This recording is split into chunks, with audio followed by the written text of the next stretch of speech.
नमस्कार, आपका स्वागत है ASTV 24 न्यूज नेटवर्क में। हम लाते हैं तेज, सटीक और निष्पक्ष समाचार हिंदी, इंग्लिश और बंगाली भाषा में। देश से लेकर दुनिया तक की हर बड़ी खबर अब इंडोफ्लेक्स व अन्य प्लेटफॉर्म पर लाइव।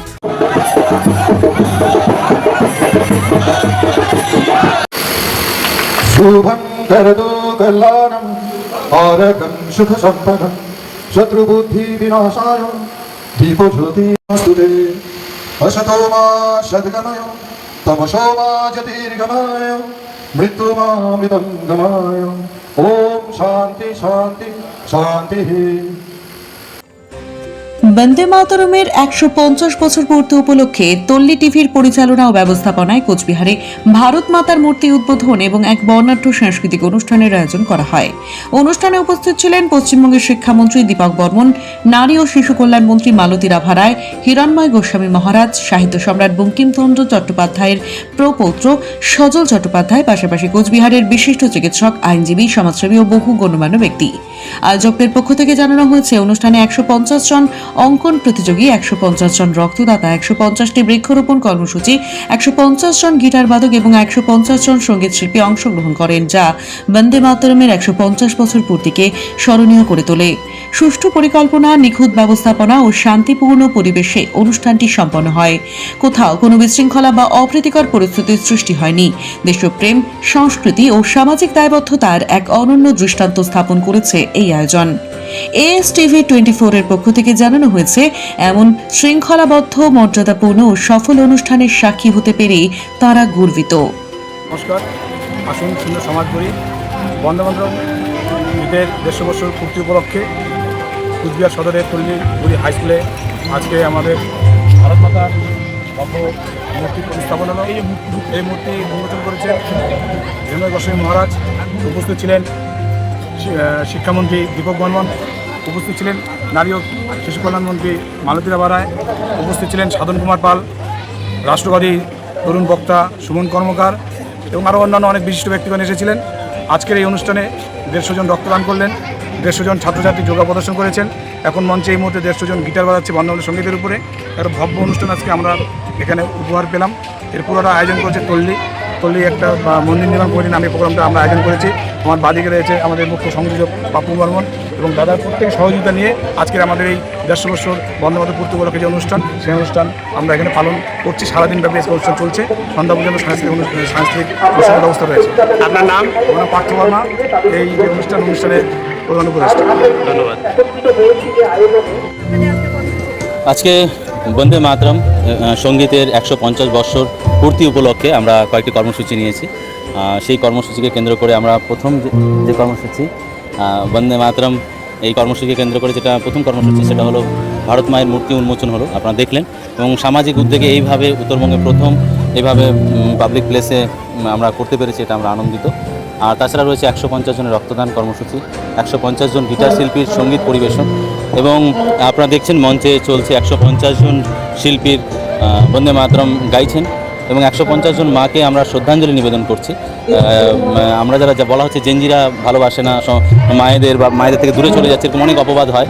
আজকে জেনজি বা এই প্রজন্মের ছেলেমেয়েরা ১৫০ জন মাকে শ্রদ্ধাঞ্জলি নিবেদন করে একটি করে শাড়ি হাতে তুলে দেবে এবং ১৫০টি মন্দিরে বট এবং অশ্বত্থ বৃক্ষরোপণের ব্যবস্থা করা হয়েছে এবং যোগের প্রচার প্রসার যেন হয়, সেই উপলক্ষে আমরা ১৫০ জন শিশুরা একসাথে যোগ চর্চা করবে, আজকে প্রেজেন্টেশন থাকবে। তো এই সব মিলিয়ে চলছে আমাদের। আসলে ১৫০ বছর তো এই বছরই হলো, তো ওই জন্য সেই হিসাবে এটাই প্রথম এবং ১৫০ বছর আর হবে না, এরপরে হলে ২০০ বছর হবে, তখন হয়তো আমরা অন্য কর্মসূচি নেব। এর আগেও আমরা ৭৫ বছর স্বাধীনতা দিবসের উপলক্ষে ৭৫ জন রক্তদান আমরা কর্মসূচি নিয়েছিলাম।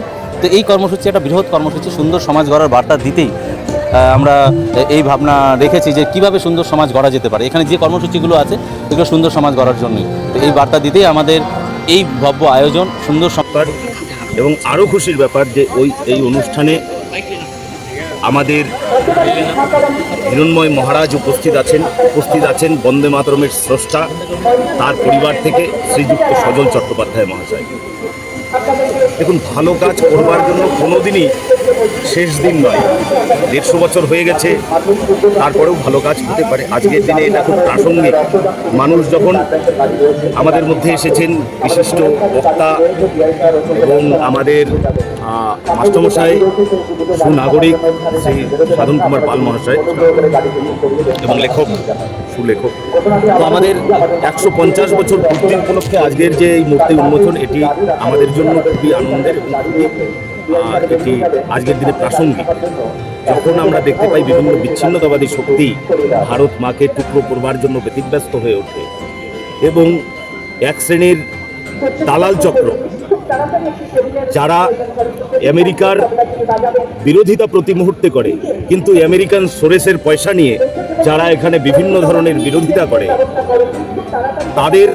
তারা যতদিন সক্রিয় থাকবে ততদিনই আমাদের এভাবে আরো অনেক মূর্তি তৈরি করে গেছেন। ভারতবর্ষ মাটি মাতৃসম, তা সেখানে তো অনেক বছর আগে এটা হওয়া দরকার ছিল। আসল কি জানেন, আমাদেরকে মোগল সাম্রাজ্য পড়াতে পড়াতে ভারত সাম্রাজ্য পড়াতে ভুলে গেছে, বুঝতে পেরেছেন? এটাই ব্যাপার হয়েছে। তো আমি অত্যন্ত গর্বিত, অত্যন্ত কৃতজ্ঞ, সমগ্র পশ্চিমবঙ্গবাসী এবং ভারতবাসী হিসেবে গর্বিত। আজকে নরেন্দ্র মোদীর সরকার, আমাদের পশ্চিমবঙ্গের শুভেন্দু অধিকারীর সরকার যা করছেন, আমার অত্যন্ত সাধুবাদ রইল এবং আমার পরিবার থেকে শুভেচ্ছা শুভকামনা রইল মাননীয় মুখ্যমন্ত্রী শুভেন্দু অধিকারী, প্রধানমন্ত্রী নরেন্দ্র মোদীজি, সর্বোপরি আমাদের সংগঠক শ্রমিক ভট্টাচার্য, হ্যাটস অফ। আজকে রাম রাজত্ব শেষ করে, যে চলছিল রামের রাজত্ব, সেটাকে শেষ করে ভগবান শ্রীকৃষ্ণের রাজত্ব এনেছেন। এটাতে আমি আশা করবো সারা ভারতবর্ষীয় কৃতজ্ঞতা স্বীকার করবে। তৃণমূল জমানায় দেখা গেছে, আপনি বলেছেন বারংবার যে বঙ্কিমচন্দ্র চট্টোপাধ্যায়কে সঠিক মূল্যায়ন করা হচ্ছে না, সম্মান দেওয়া হচ্ছে না। এবার বিজেপি একদমই তাই। বঙ্কিমচন্দ্র চট্টোপাধ্যায়কে কেউ জানতো তৃণমূল জমানায়? জানতো না। বঙ্কিমচন্দ্র কোথায় জন্মেছে, কোথায় মারা গেছে, আজকের বাচ্চা কাচ্চা কেউ জানে না। তৃণমূল গভর্নমেন্ট বঙ্কিমচন্দ্রকে ব্যবহার করেছে, শুধু তৃণমূল গভর্নমেন্ট নয়, এর আগে যে গভর্নমেন্ট এসছে সেই বঙ্কিমচন্দ্রকে ব্যবহার করেছে। বঙ্কিমচন্দ্রকে মানুষ ভুলতে বসেছিল। এই সরকার বঙ্কিমচন্দ্রকে পুনরুজ্জীবন দিয়েছে। আজকে বন্দে মাতরম পুরো স্ট্যান্ডা হবে, এটা কেউ জানতো? বন্দে মাতরমের কটা স্ট্যান্ডা আছে? বন্দে মাতরম কি কেউ জানতো? জানতো না। এটা নরেন্দ্র মোদী আসার পর, শুভেন্দু আসার পর যেটা করেছেন, আমি আমার পরিবারের তরফ থেকে কৃতজ্ঞতা জানাই। এই সরকার শুধু বঙ্কিমবাবুকে নয়, সমস্ত মনীষীদের যেভাবে সম্মান দিয়েছেন, তার জন্যে সমস্ত মনীষীর পরিবারকে কৃতজ্ঞতা জানাই। For more updates, continue watching ASTV 24.